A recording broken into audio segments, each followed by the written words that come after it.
Good evening and welcome to Chicago Tonight, Latino Voices. I'm Phil Ponce. Thank you for sharing part of your weekend with us. On the show tonight, what hiring might look like under the city's next mayor, Brandon Johnson.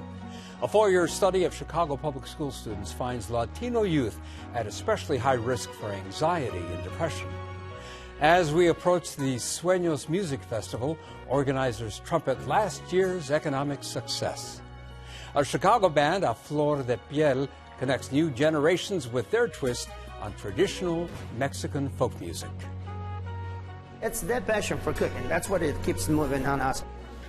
And next up in our On the Pass series, Purple Pig chef Effie Medrano talks passion, pandemic, and pork. All that coming up at our first story tonight, examining whether Mayor Lori Lightfoot actually appointed diverse leadership like she promised, and what to expect from Chicago's next mayor. That's right after this. Chicago Tonight, Latino Voices, is made possible in part by the support of these donors.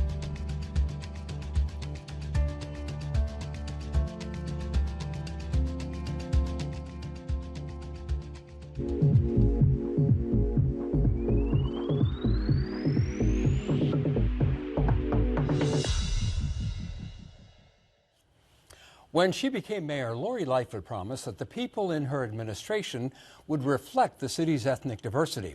Now, as the new administration waits in the wings, a WTTW News analysis examines whether she made good on that promise.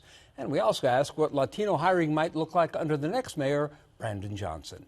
Joining us are Manuel Perez, who served under Mayor Lightfoot as Deputy Mayor for Intergovernmental Affairs. He's now Senior Vice President for Real Estate and Finance at Cabrera Capital. He's also affiliated with the Illinois Latino Agenda. Carlos Jaramillo, he's Chief Operating Officer of Instituto del Progreso Latino. And 26th Ward Alderperson-elect Jessie Fuentes. She's former co-chair of the Puerto Rican Agenda. And welcome all to Chicago Tonight. As we mentioned, according to our analysis, the number of high-profile Latino appointments under Mayor Lightfoot did not keep up with the pace of growth of Latinos in the city. Manny Perez, as somebody who was in the administration, what's your reaction to that? Yeah, I think the mayor made significant appointments to key positions that hadn't seen the diversity that other administrations had. So, she definitely advanced the agenda that she set out, which was equity and inclusion. And I think in places like the law department, where we saw the first Latina Corporation Council, I thought that was very significant.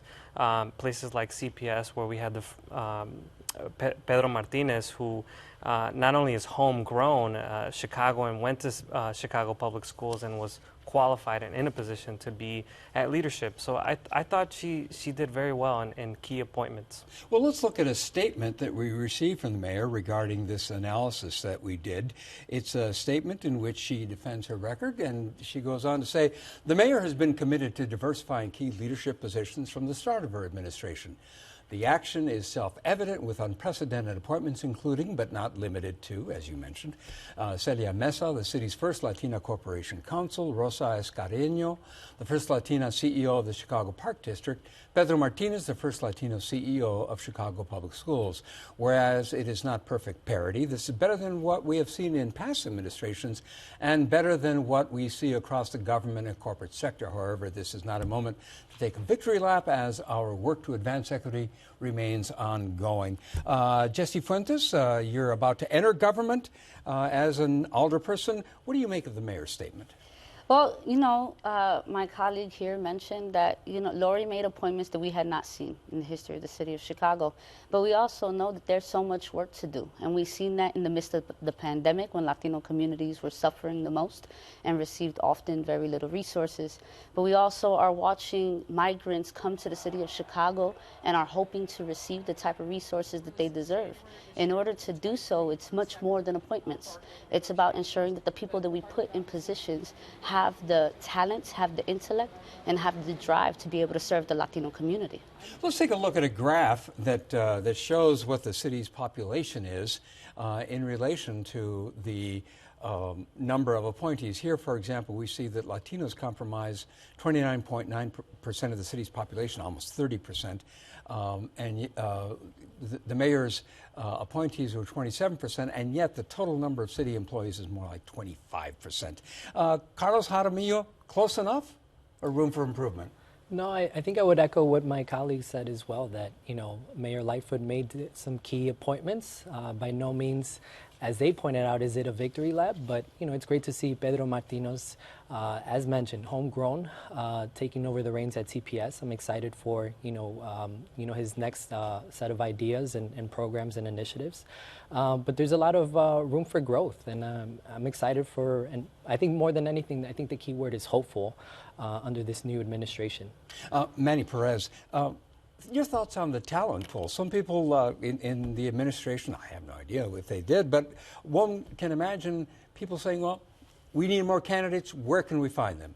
What's your assessment of the talent pool out there that's available for these high-level positions? So I think it's very challenging to find folks that are ready to step in day one in high-level government positions unless they've already had previous government experience. So it's a lot easier to get folks at a level that's at a number 2 or a number 3 position, so folks understand the job, understand the system, and then grow into the position. In fact, you were promoted within the department. That's right. Jesse Fuentes, your assessment of talent pool in the pipeline that the next administration can tap into? I believe that there are extremely talented people in our community. We have organizations and body of people that have been organizing in our communities for decades, and more importantly, understand the issues at an intimate level. I think that we have to be able to tap into our communities and really listen to who they believe can best serve them. And Carlos Jaramillo, what works to hiring, what works in recruiting, hiring more Latinos? Folks need to be out there. When I say out there, meet with these nonprofits, meet with the private sector folks, meet with the public sector folks. I hear the mentions of getting in touch with those number 2, number 3. Those folks need to be out and about as well, getting that experience. But also I think what is important is leadership programs. We've heard of Greater Leadership Chicago. There's Metropolitan Leadership Institute that's been around for a long time as well. Chicago Latino Caucus Foundation. These are just some, but I think those organizations, those foundations, those leadership academies also help breed and help get these folks out in front where they need to be.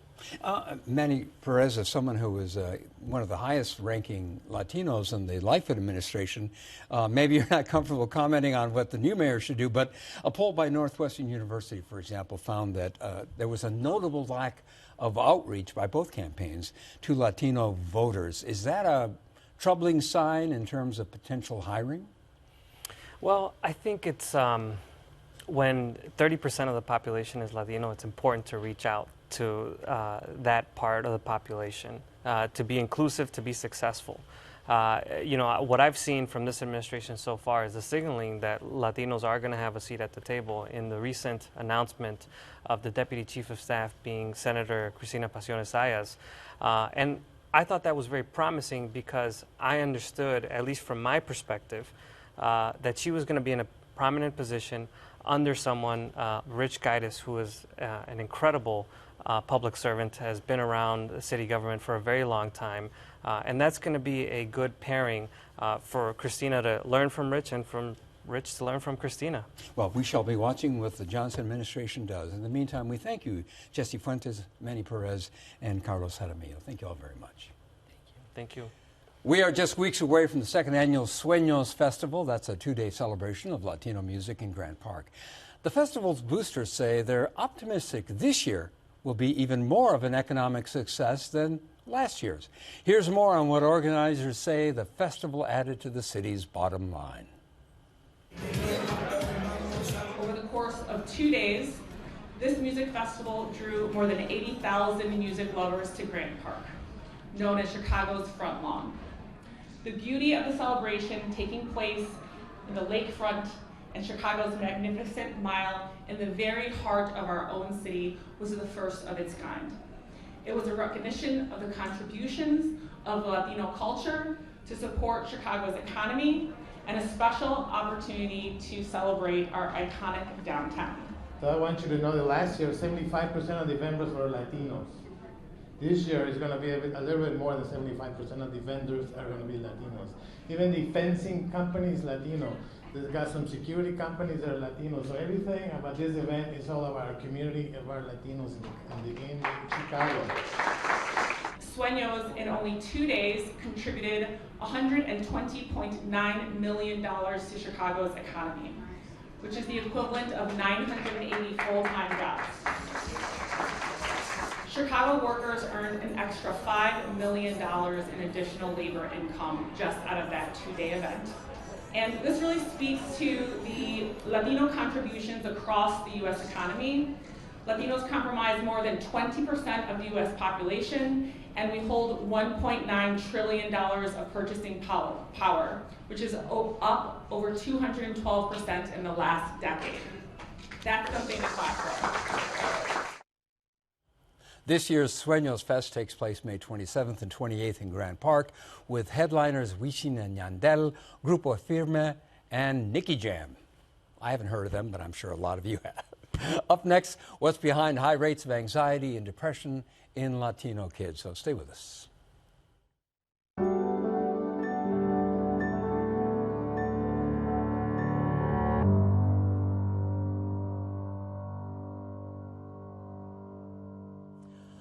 The years of the pandemic have been tough on everyone, but a new study suggests they've been especially hard on young Latinos. Researchers from DePaul University studied 1,200 elementary and middle school CPS students over the last 4 years and found that Latino students are up to twice as likely to be at risk for depression and anxiety. This was even more pronounced among Latina girls and Latina non-binary students. Latino non-binary students, that is. Joining us now is the lead author of the study, clinical psychology professor Antonio Polo at DePaul University. Professor Polo, thank you for joining us. First of all, tell us a little bit more. Expand on what I just said about the findings. Yeah, so we conducted the study and were able to pull data because we were collecting this information even prior to the pandemic.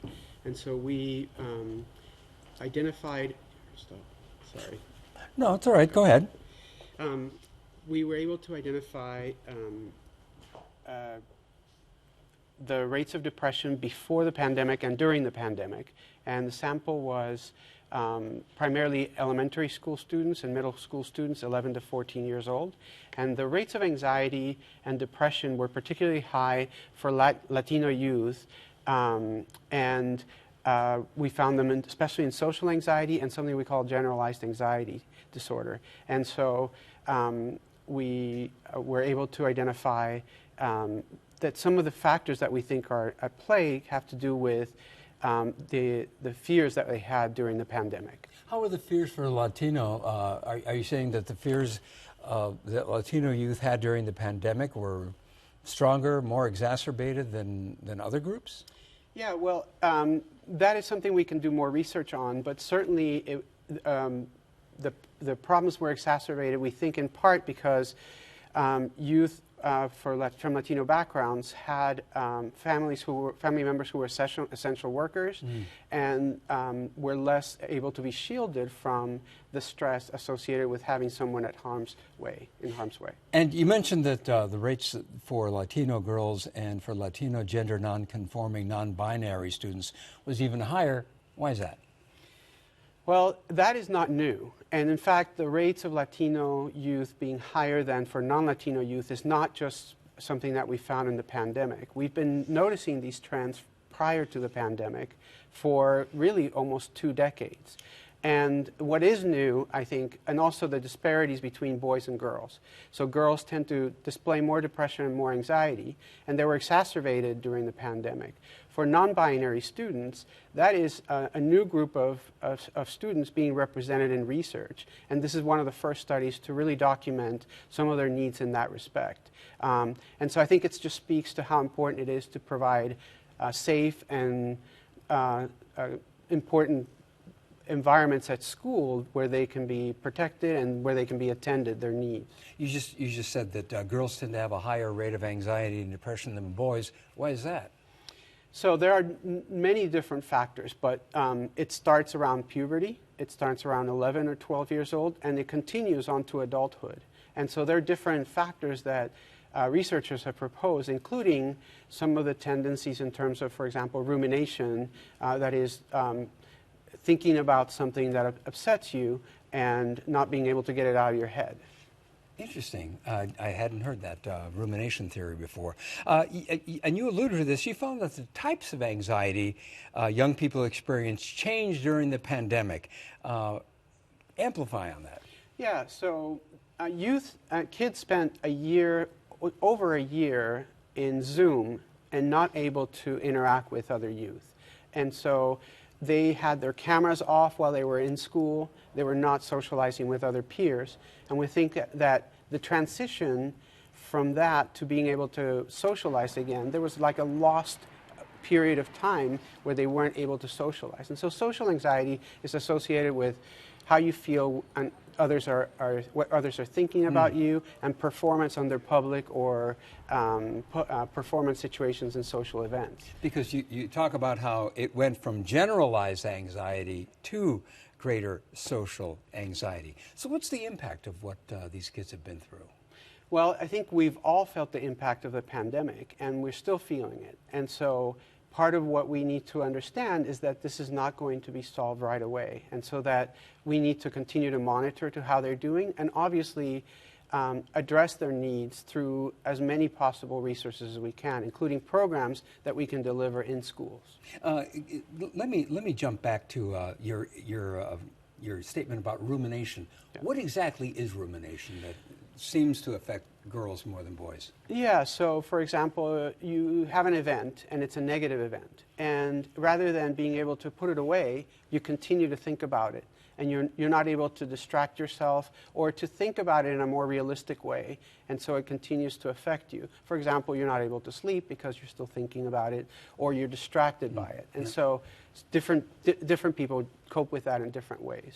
There is a partnership that you have with Chicago Public Schools called Act and Adapt. What is that? Yeah, so this is part of what we were doing with the research. So we weren't just sampling students to see how they were doing. We wanted to identify those that had high levels of anxiety, high levels of depression, and teach them coping skills. And so that's what we were able to do.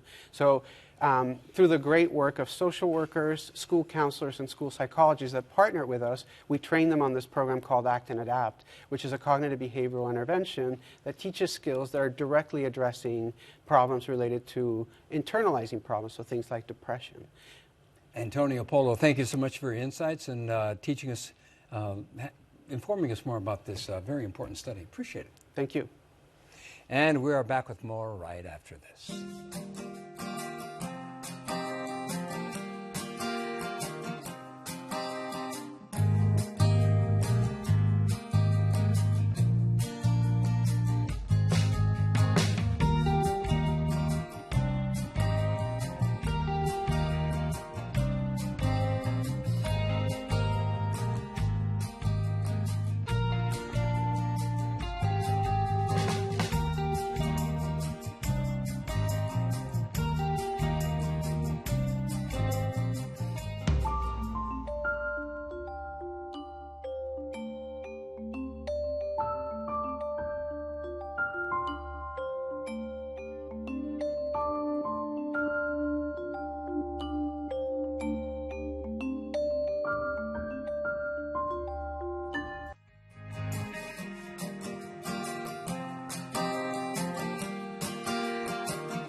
Purple Pig executive chef Effie Medrano is a native of Toluca, Mexico. But when he moved to Chicago and began working at Spiaggia as a teenager, it put him on a path to cooking Mediterranean cuisine. Chef Medrano swines and dines us next up in our On the Pass series. I always say, if you don't taste your food, you never know how it's going to taste it. So, not that many cooks actually does that. So, for my part, being Latino and being in charge of one of the places, not that many people actually trust another person to run his restaurants. The new owners, they give me the opportunity to run, and it's like, I know you had the potential, let's do it.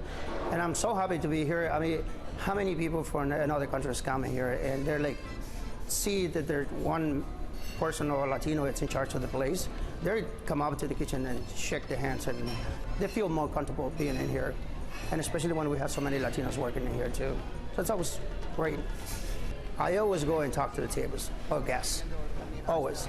Even to say hi or anything, but I love to get that feeling and say, thank you for making me like at least 10 minutes happy with the food. And that's all it takes. I always enjoy Mexican food when I go to my sister's house, and I was like, okay, well, but I don't know how to cook it. Italian restaurant, that's kind of like my specialty right now, Italian, Mediterranean food. I don't cook that much Mexican food. When I moved to Chicago, I was only 7 years old, so my mom and the rest of the family, they were in Mexico. And spending most of the time at the restaurant, that was kind of like my thing for going and doing like Italian food. I mean, right now, my family always asking me, hey, can you cook some Mexican food? When I'm like, I don't know how to do it. You don't have to put that much stuff into the pork in order to get those flavors. And especially when you're working with the farmers and all the stuff that you know that the product is right. We have pig ears, we have jaw, which is the part, we have pig tail, shoulder, everything. Every single part of the pork we work with in here. That was hard times. We, not only just the pandemic, but what everything happened in Michigan Avenue. You're good, you're good. Don't worry about it. It was so difficult for us, so we decided to close for almost 2 years. And there was so many stuff going on at the same time. I mean, if you see it, most of the people that they were in the restaurant business, they decided to move somewhere else. That was hard, really hard. But we're here. Thank God, we're here.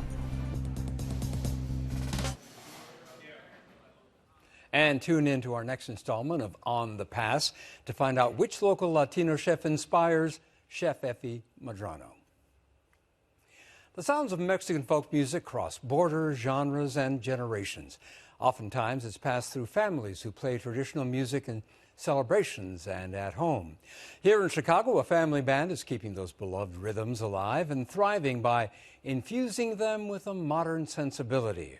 Here, Marisol, Renato, and 16-year-old Sage Cerón, better known as A Flor de Piel, performed their spin on the classic son jarocho, La Bamba.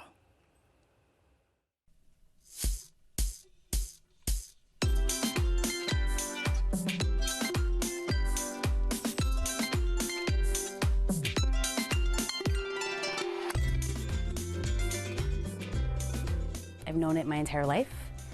From the movie La Bamba, where I was just excited to see someone that looked like me on the big screen.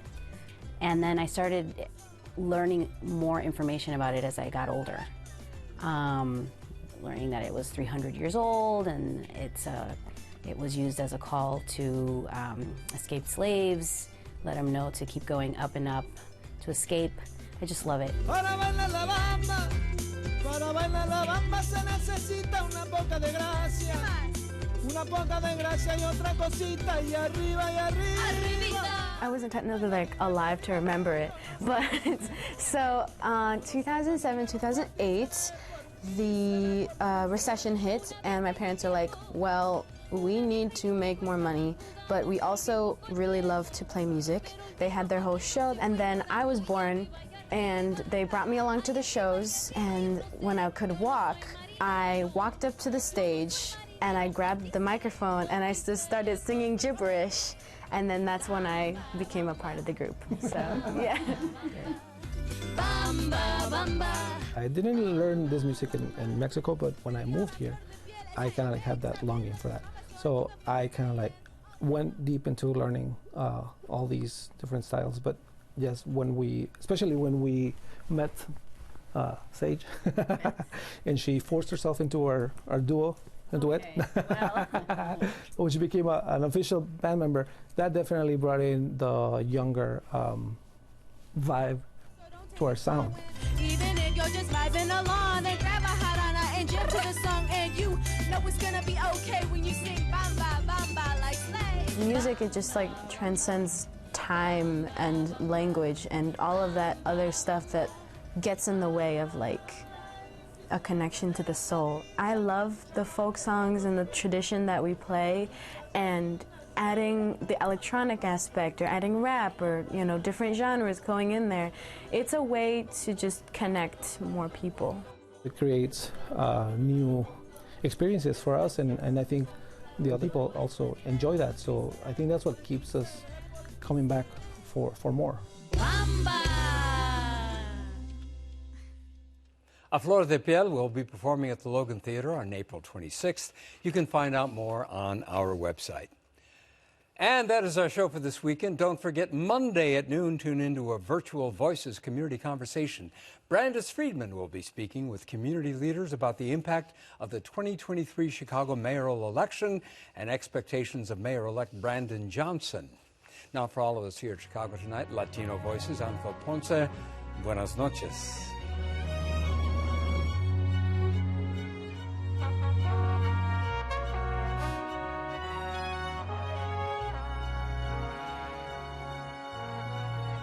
Closed captioning is made possible by Robert A. Clifford and Clifford Law Offices, a Chicago personal injury and wrongful death firm that's proud to serve its community through pro bono legal services.